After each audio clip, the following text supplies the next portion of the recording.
et vous rappeler qu'en petite catégorie, en U13, Thiernotal a fini par disposer de Taïf Academy en série de tirs au but et que on est en train de jouer la grande finale et que c'est l'ASC Manko de la zone 10 de Diamaguène Sicap Mbao qui mène au score 1-0 pour le moment. Alors maintenant, on va procéder à la remise des médailles destinées à l'équipe vaincue en U13, à savoir Taïf Academy, et c'est monsieur le maire Moussa Dione qui va remettre à ces valeureux enfants qui ont vraiment joué un très bon match leurs médailles. Alors, monsieur Dione, pour la remise des médailles à l'équipe de Taïf Academy. L'UF Moy, Union des entraîneurs et éducateurs de football de Diamaguène Sicap Mbao, nga xam ne ren vraiment def nañ innovation bu am solo ñëw organiser loo xam ne mën naa ne moo ci am tournoi des 8 grands fii ci Diamaguène Sicap Mbao di leen di jaajëfal ñoom waa IF ak ñoom Bamba ñoom Baresi ñoom Pape Diallo ñoom Mal ak vraiment grand yi nga xam ne yëpp ñu ngi fi di sonn ci IF pour daal la jàppale xale yi ñu gën a tàggatu ci wàllu football ay mën ko pourquoi pas devenir ay professionnels xoolal donc monsieur Moussa Dione monsieur le maire mu ngi jox xale yi seen i neexal di leen takkal ay médailles d'argent bien sûr pour leur dire bravo finale à laquelle vous avez participé avec brio. Félicitations à Taïf Academy nga xam ne Mal moo leen yore Mal un encadreur hors pair qui est en train de faire un excellent travail avec la petite catégorie. Merci Mal pour ce travail vraiment ñu ngi lay féliciter di la gërëm di la sant ci sa taxawaay bu am solo. Mais je rappelle que la finale, j'allais dire même le tournoi, a été parrainé de bout en bout par un jeune leader qui est en train de faire un excellent travail au niveau de la commune de Diamaguène Sicap Mbao. Je veux nommer monsieur Aliou Mané. Aliou Mané, un jeune pétri de talent, un jeune très sobre, un jeune humble, mais un jeune qui est disponible et accessible. Un jeune qui vraiment est en train de tracer son sommet et nous disons bonne continuation. Waa Taïf Academy ñu ngi noonu ñu ngi leen di jox seen neexal bi lan la médaille xale yi incha allah d'ici quelques années ñoom ngeen di dégg ci nawetaan yi d'ici quelques années incha allah ñoom ngeen di dégg ñuy jouer ci équipe yu am doole yi ñoom ngeen di dégg pourquoi pas ñu dem monnayer le temps à l'étranger monnayer le temps et devenir des professionnels. En tout cas c'est tout ce qu'on vous souhaite kon yàlla na ko yàlla def parce que ay xale yu yaru ngeen ay xale yoo xam ne ñu encadré nañ teg leen ci ay axes yu leer kon macha allah bonne continuation waa Taïf Academy ñu ngi leen di bëgg di leen kontaane waa di wax ne aussi on a aussi dans l'animation waa Paradise bande siko de Sam-Sam waa Kayre di la gërëm di la sant ok Khalifa Diallo mu ngi may fàttali ne le 12 dafa am final tournoi fële ci terrain Sam-Sam 3 donc di leen wax na ngeen ñëw assister ndax dina am solo donc félicitations à Taïf Academy bi nga xam ne moo jël la seconde place ci li nga xam ne moom mooy la finale des U13 ngeen tàccu Taïf Academy bu baax waaye tàccu leen ma leen s'il vous plaît tàccu leen Taïf Academy avec leur coach Mal l'encadreur mais di gërëm bu baax la presse locale MMP TV mais di gërëm la star de la presse Ifra à la commande Ifra qui fait un super travail mon cher maa ngi lay gërëm di la sant waaw Pape Diouf a ngoog le jeune leader de Fass Mbao Pape Diouf mu ngi doon di jox xale yi nga xam ne ñoom ñooy waa Thiernotal Thiernotal notre cher ami ndeysaan Thiernotal yàlla na ko yàlla yërëm yàlla na ko yàlla xare àjjana il serait très content d'assister à ces moments vraiment la consécration de son équipe la consécration de son école de football oui ak son ami de très longue date Chérif est là Kayre est là donc di leen wax machallah ci liggéey bi bu am solo bi ngeen def fii waaw ñaari encadreurs yi Kairé et Malick Sarr. Malick Sarr, la star. Malick Sarr, on se souvient de ses prouesses. Malick Sarr, un footballeur hors pair. Très bonne équipe qui a fait un excellent match, mais qui a dû son salut à la série de tirs au but. Félicitations aux encadreurs Kairé et Malick Sikam Mbaw. Di leen gërëm di leen sant bu baax et nous disons en tout cas bonne continuation ci liggéey bu am solo bi nga xam ne yéen a ngi koy def. Et je rappelle que ñu ngi fii ci final bu mag bi ñi nga xam ne ñoom ñooy waa Manko bu zone 10 bu Sikam Mbaw ñoo mënee gum 1-0 devant l'ASC Djubo de la zone 9 de Diamaguène. waaw di wax nag aussi am na luñ fi jot sànq muy en fait les récompenses individuelles. Nous avons comme meilleur buteur en catégorie senior bien sûr. Le meilleur buteur c'est Maodo de l'ASC Manko. Maodo de l'ASC Manko. Meilleur buteur. Maodo de l'ASC Manko. Félicitations à Maodo. Je pense qu'il est en tout cas en train de prendre part à cette rencontre, Maodo. Félicitations pour cette belle consécration. Vous êtes désigné meilleur buteur du tournoi de l'UF. Et le meilleur joueur, c'est qui? Je vous donne son nom tout de suite. Le meilleur joueur, c'est Mam Cher de l'ASC Djubo de la zone 9 de Diamaguène. Ah, Mam Cher, kon def nga fi loo xam ne lu dara jarul la ndax ku ñu dem ba désigner la sur 8 équipes dans un tournoi meilleur joueur, ça veut dire que vraiment tu as été à la hauteur. Vraiment wane nga sa xarañteef, wane nga ne mën nga, wane nga ne ak tournoi bi daal yaa ci dàq football. Félicitations donc à Mam Cher de l'ASC Djubo de la zone 9 de Diamaguène. Dañuy woo école de football yi nga xam ne participer nañ ci tournoi bi. C'est ça, non? C'est ça, non? Je rappelle que le meilleur buteur est Maodo de l'ASC Manko, Manko de la zone 10 de Diamaguène Sikam Mbaw. Et le meilleur joueur se trouve être Mam Cher de l'ASC Djubo de la zone 9 de Diamaguène. Alors, pour la remise de ces trophées, de ces récompenses, nous allons appeler Monsieur Cheikh Gueye, le président de l'ASC Manko, ici présent, de bien voir se lever pour donner à son capitaine, non, à son joueur Maodo, son trophée. Il est le meilleur buteur. Un renard de surface, un serial killer qui nous a émerveillés avec ses très jolis buts. Ah, ces buts. Tout le monde est content de lui. Alors, Cheikh est là pour recevoir pour son capitaine le trophée de meilleur joueur du tournoi de l'UF édition 2025. ASC Nasrullah va affronter la redoutable équipe de Manko. Manko à la solidité défensive. Manko à la discipline tactique. Mais Manko coaché par Mourinho. Mourinho. Moussa Thiam am nga problème. Moussa Thiam Mourinho ñoom ñaar ci benn pack Assane Djigo non loolu dara du ko dàq. Applaudissez son vainqueur.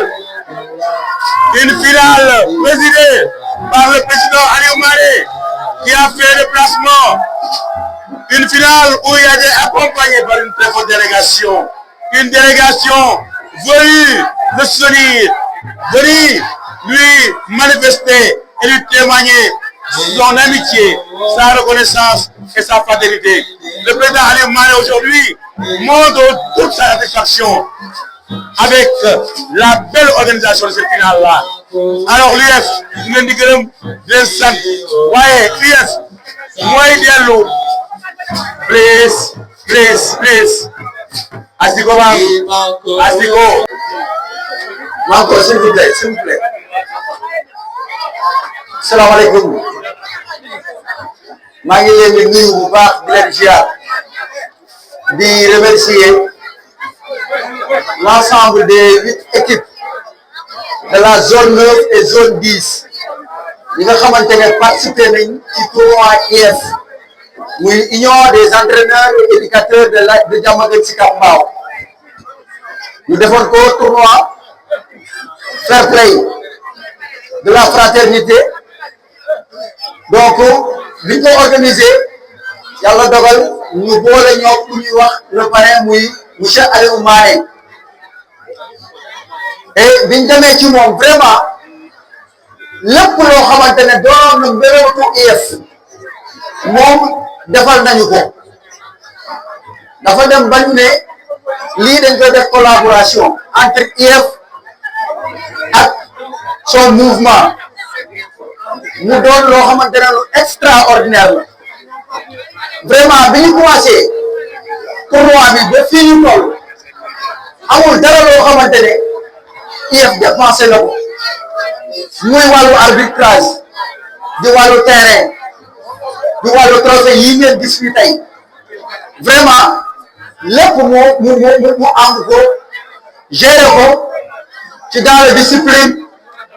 ñu ci am contentement bu baax a baax di wax ne Aliou IF vraiment vous remercie ñun amuñu sa fay ndax lii nga ñu defal nit jël na sax trophée nawetaan te amul lii te ku ci ne gis nga li nga xamante ne tey defal nañu ko kon nag mu def ko biir IF bi def ko ci biir Diamaguène Sicap Mbao muy jeune boo xamante ne vraiment il est infatigable kon dama bëgg ngeen tàccul ma le parrain monsieur Aliou Mané bu baax a baax di wax jeunesse bi ëpp leen seen bët ngeen bàyyi ko xel bu baax a baax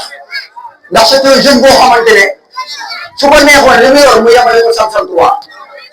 mais day génn ba génn foo xamante ne bokkul ci zone am lépp rek ngir développement kon donc su ngeen xoolee tey difficulté yi ñu am ak terrain bii ñu footballé normalement waruñu football final bi tey dañoo soxla stade soxla foo xamante ne jeunesse bii tey fa la ñu war a ne tey final bi amoon nañu stade boo xamante ne suñu ko defaloon tey fa lañ koy def mais on a un problème ba tax ñu andi ko ci terrain vague bi neexuñu ñun waa IF di leen ko jéggalu bu baax di ko jéggalu parrain bi mais dañoo dem fay terrain jël la carte ñu dem ba la carte bi ñu ko waroon a def Mbao stade de Mbao yàlla dogal ñu dem ba au dernier moment le président m'a appelé pour me dire que ni modèle de Mbao dafa koy fubal mënuñu ci dara vraiment tey su fekkoon ne tey monsieur le maire góorgóorlu na monsieur Aliou Gueye defaral ñu suñu stade municipal bi kon tey du ñu am problème yi kon nag suñu demee ba am un jeune bu mel ni Aliou Mané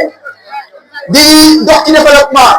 di def lépp loo xamante ne tey jeunesse bi bëgg nañ ko tey war nañ koo mën a gëstu jàppale ko bu baax a baax ndax xam naa ne mën na faj ñun suñu rongoñ ndax maire bi fi toog tey loolu la ñu digoon ba tax ñun jeunesse bi ñu jàppale ko te bam ñu ko diggee ba tey gisuñu ci benn changement gisuñu ko kon mu ngi guddi mais ñu ngi gërëm aussi waa IF vraiment ku ci nekk def nga sa rôle le président d'organisation est là Pambaye ñu ngi remercier aussi ñi nga xamante ne tey mooy secrétaire yi ku ci mel ni Mal ku ci mel ni Barési suñu limee dañuy juum vraiment Bafal ñun amuñu seen fay ku ci nekk rek jaay nga lépp bàyyi say activité bàyyi lépp ngir IF di remercier ñoom jaaw ñëpp bàyyiwuñ kenn vraiment waa IEF mention spéciale à vous di leen wax ne édition bi ñaan nañu yàlla di ko def ay ati at le pare nag lii waa IEF ñoo ko defaroon pour andil la ko vraiment di wax ne kontaan nañ ñun amuñu sa fay vraiment dañ lay ñaanal yàlla loo mën ren yàlla nga ko mën déwén te yàlla na yokk ma bëgg ngeen tàccalaatal ma ko bu baax a baax vraiment on vous remercie merci beaucoup monsieur le parrain jërëjëf. di nuyu waa IEF waaw di nuyu suñu parrain Aliou Mané man nag maay Pape Mara ñu nekk Kakalo man maay président organisation de l'IEF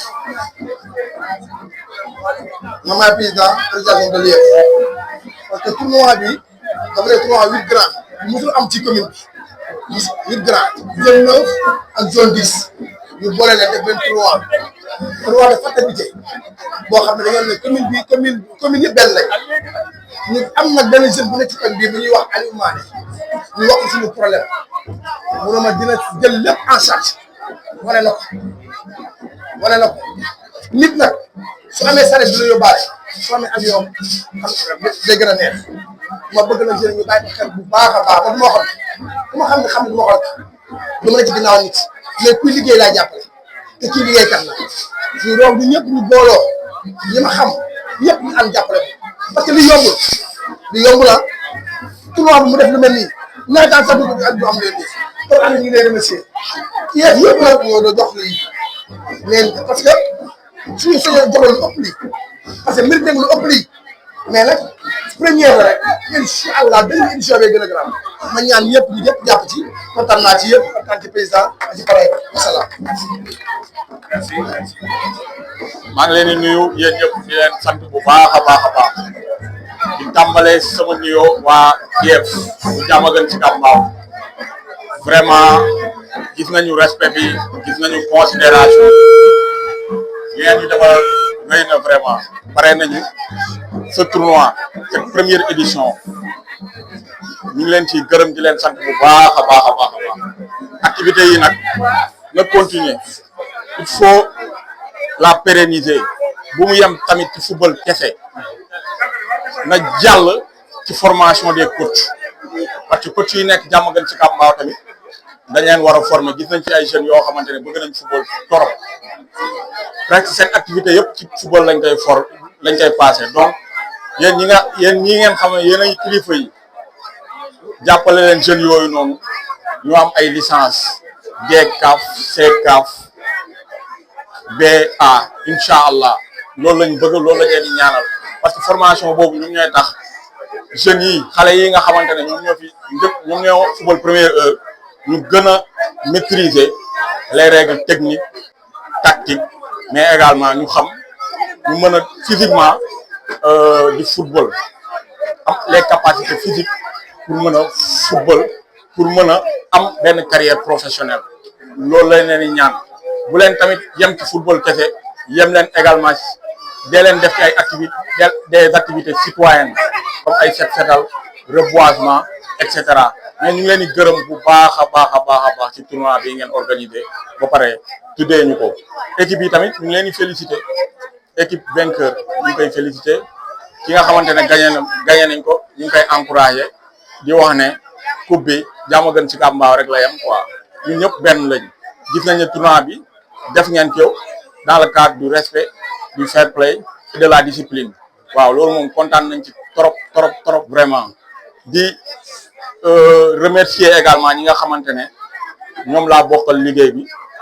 am na ñoo xamante ne teew nañ am na ñoo xamante dañoo am ay empêchement mais également sama xarit yi nga xamante ne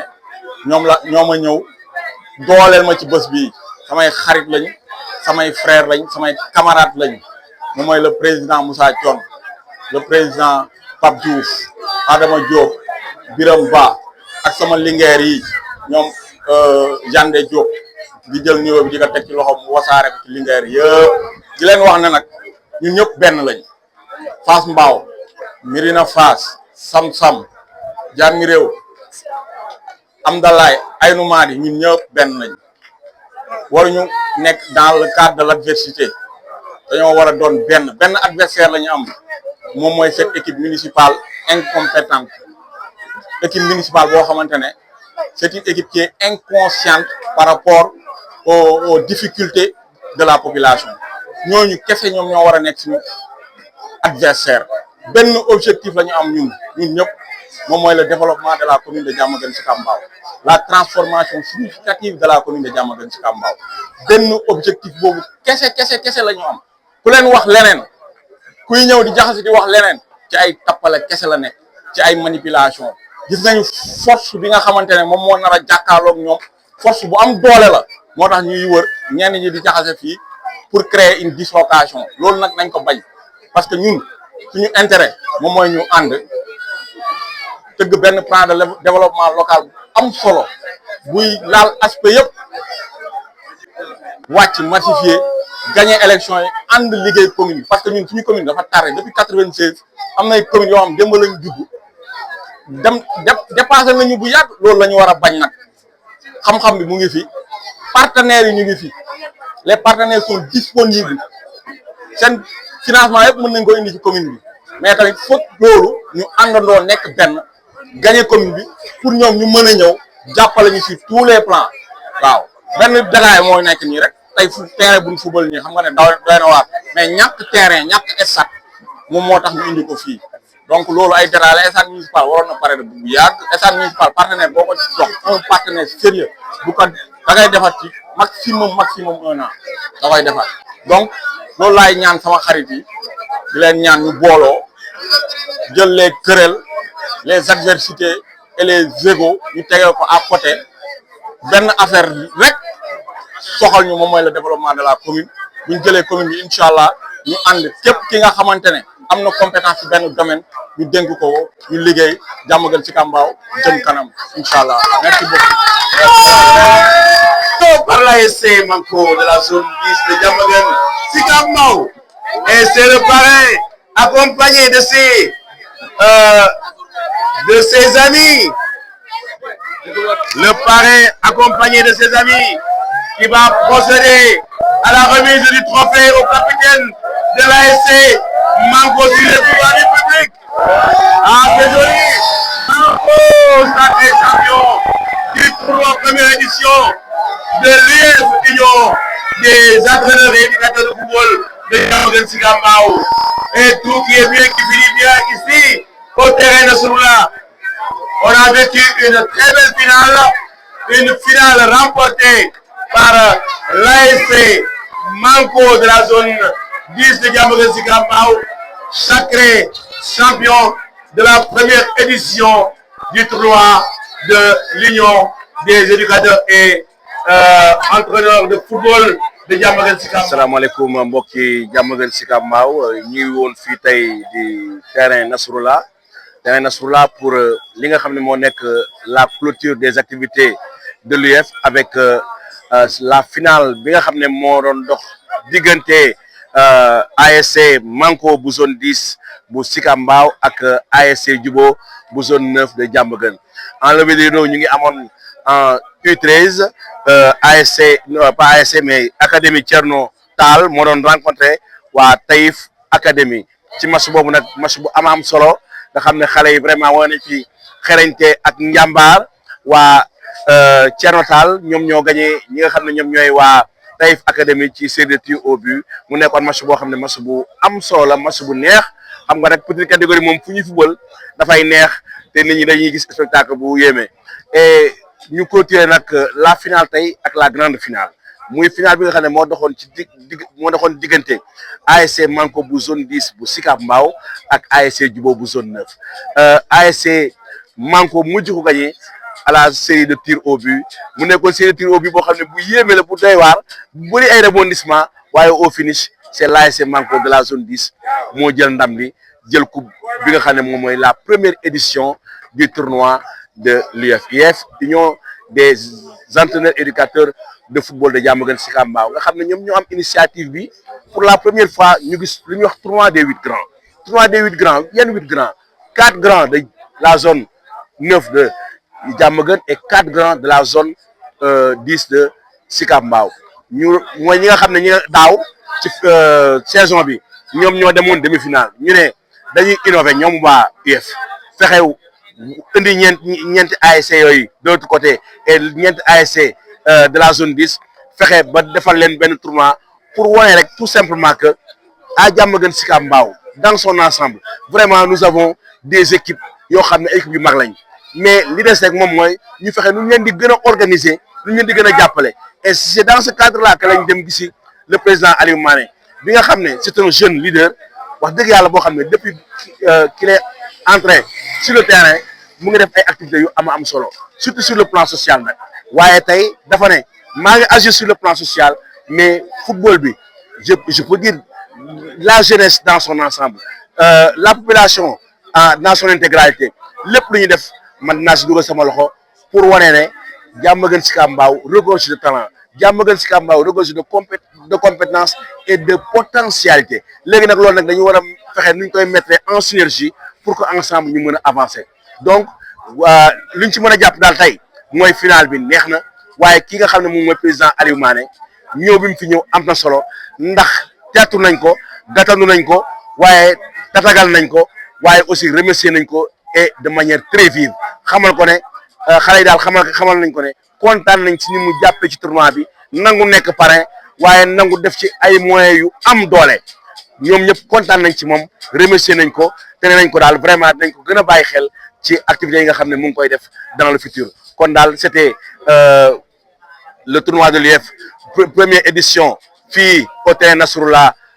vraiment mu nekk finale boo xam ne une finale réussie une très belle organisation waaye c'est l'occasion de remercier la presse qui a tout relayé qui a tout couvert la presse moo ne presse fii Diamaguène Sicap Mbao munoo wax presse locale te waxoo ñi nga xam ne ñoom ñooy PIB culture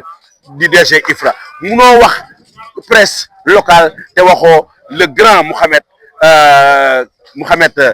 bi nga xam ne Koulibaly bi nga xam ne moom moo yore MMP TV vraiment ñuy leen di remercier bu baax a baax yéen a ngi abattre un travail de titan au niveau de l'information parce que la commune la population a besoin d'être informée et vous informez juste et vrai et nous vous encourageons à continuer dans cette dynamique dans ce beau sillage qui est vraiment le bon allez kon inchallah prochainement pour la prochaine édition bye bye 2027 mooy dax inchallah allez bye gars yi